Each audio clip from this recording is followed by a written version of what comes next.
Hello and welcome. My name is Lana Gloschat, and in this video, I will be reviewing Pastelmat and sharing with you my insights after using this unique drawing surface for the first time. So first off, what even is Pastelmat? Pastelmat is advertised as a velvety surface that can hold layers and layers of pastel. And of course, it was originally designed for pastel artists so they could continue to layer their pastels without having to add fixatives that might change or alter the color. This pastel mat is a very sturdy card and it is Lightfast, archival, and advertised to be compatible with wet media. Pastelmat graciously sent me a few of these sheets to try. I'm using 9.5 by 12.5 inch sheets, and each of these single sheets comes with this waxy protective paper that helps protect this unique surface during shipping or storage. Now, this paper is so unique because I originally thought it would be like sanded paper and that it would have kind of a grainy texture, but when I touched the surface, it's actually very smooth and soft. And but it's much more toothy than a cotton paper. It's this very interesting hybrid. And it also is very unique in that it doesn't have any debris. When you touch the surface of this paper, it remains completely intact. There isn't any particle that comes off, unlike other pastel papers that I've used for colored pencil in the past, like Pastel Card by Sennelier. And this might be great for pastel, but for colored pencil, there's just this particle that comes off and is flaking off the paper while you're working, which is so annoying. And Pastelmat is not like that at all. Not in my experience. This paper is completely intact, is very sturdy, and on a very strong support. For my first piece on Pastelmat, I decided to do this Little Peach Still Life, which is my take on Color Pencil Magazine's monthly art challenge for September 2020. And I used the light gray Pastelmat that I was sent and trimmed it down to a square. So I had a little sample to play around with before I began. On my little sample, I swatched all my colored pencils that I have a decent number of. Polychromos, Derwent Lightfast, CARAN Luminance, and even my Derwent drawing pencils. And when I applied them to the paper, it was very grainy because this paper is so toothy. So I decided right away this was going to be a paper that required solvent, at least for my personal strategies.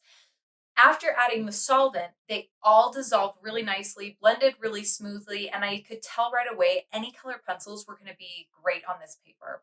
I also wanted to swatch my water-soluble pencils, so I did a little swatch of my INKTENSE and a swatch of my CARAN Museum Aquarelles, and both of these did really well too. When I added the water, they looked great. So I decided that I would do an underpainting of my CARAN Museum Aquarelles first, since this paper was advertised as being compatible with wet media. And then I would continue with my colored pencils and build up to that nice, luxurious kind of oil painting finish.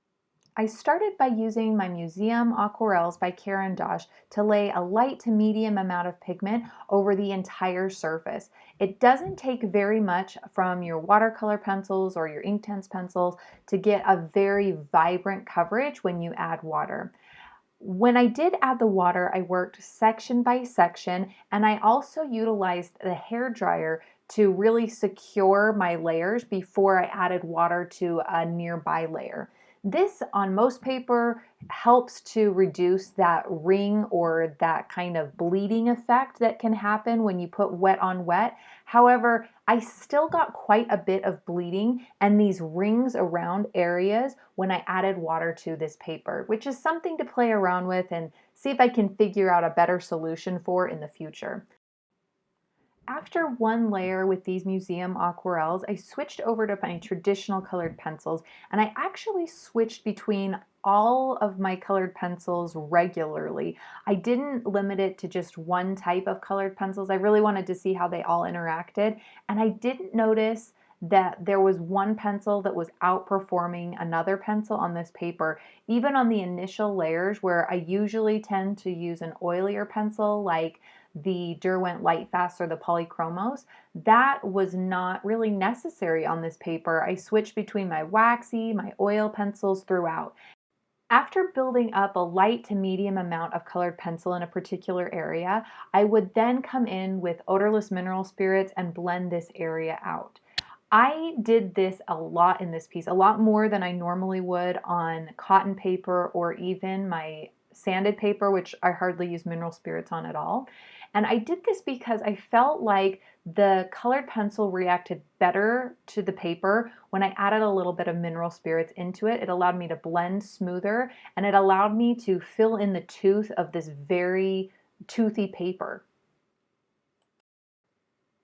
I did, however, get little rings with the odorless mineral spirits like I did with my watercolor pencils. So I had to use several layers of this colored pencil OMS, until I could really build it up to that opacity and that sheen that I wanted without any of the mineral spirits. I made sure to have no mineral spirits at all on my last layer. It was just kind of a burnished out colored pencil on my final layers, which I've just completed in that top yellow section of the background on this piece.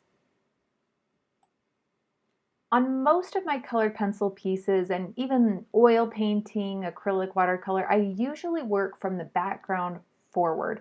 I like to get an initial sense of where the drawing is going by laying in base color everywhere. But when I'm working towards my finishing details, I work from the back forward. Here I'm working on the plate now that the background is pretty well established, and this paper is holding the fine, tiny details very well.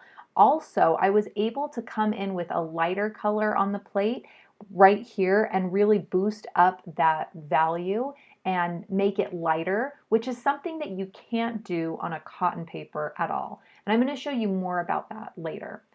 Now I'm on the peach. I'm on that second round with the colored pencil and then OMS on top. This will be the final layer of OMS in this area.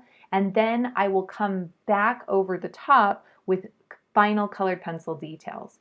I take this second layer of colored pencil and OMS throughout the entire piece before I really boost those levels up on the peach. This just helps me build the drawing up all together and doesn't let one part of my drawing get too far ahead of the rest. One of the more difficult aspects of this paper is this bleeding or leaking effect that happens.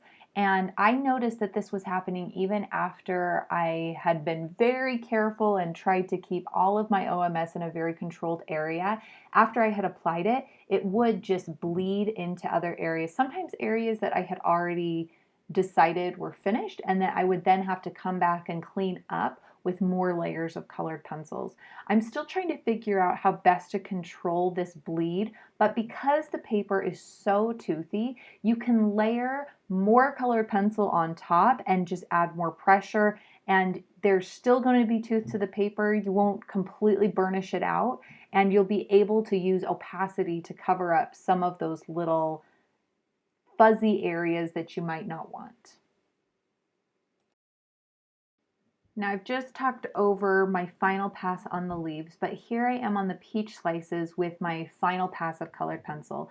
This layer of colored pencil is not going to be blended out with OMS.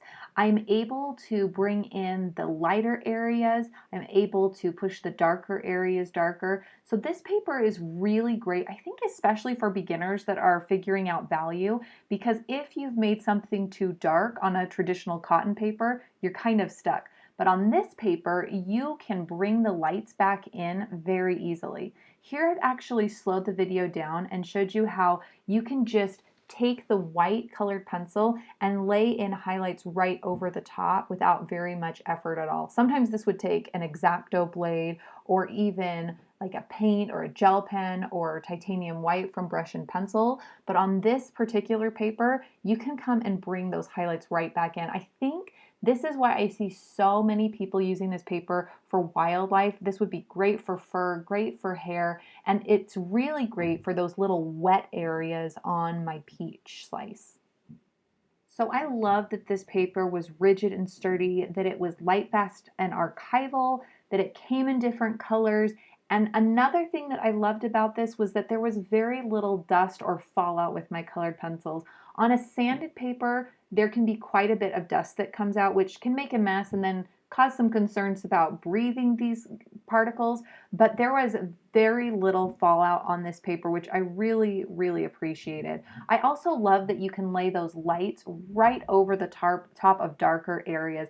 It's a very versatile paper that can be used with many different medias, and it's very adaptable. A great paper for beginners, but also a really fun paper for advanced artists that want to try something new and experiment on a new surface.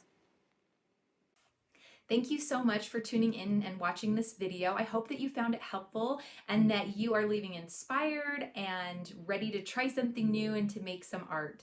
If you have tried Pastelmat before, I definitely want to hear about it. So tell me about it in the comments below and leave any questions that you have about Pastelmat as well. I am going to definitely try this paper again, and I would love to make sure that my next video is relevant and answers your questions. So tell me about it, leave your questions and comments. Those really help me out a ton. And that is all for now. So thank you so much, and we'll see you next time. Bye.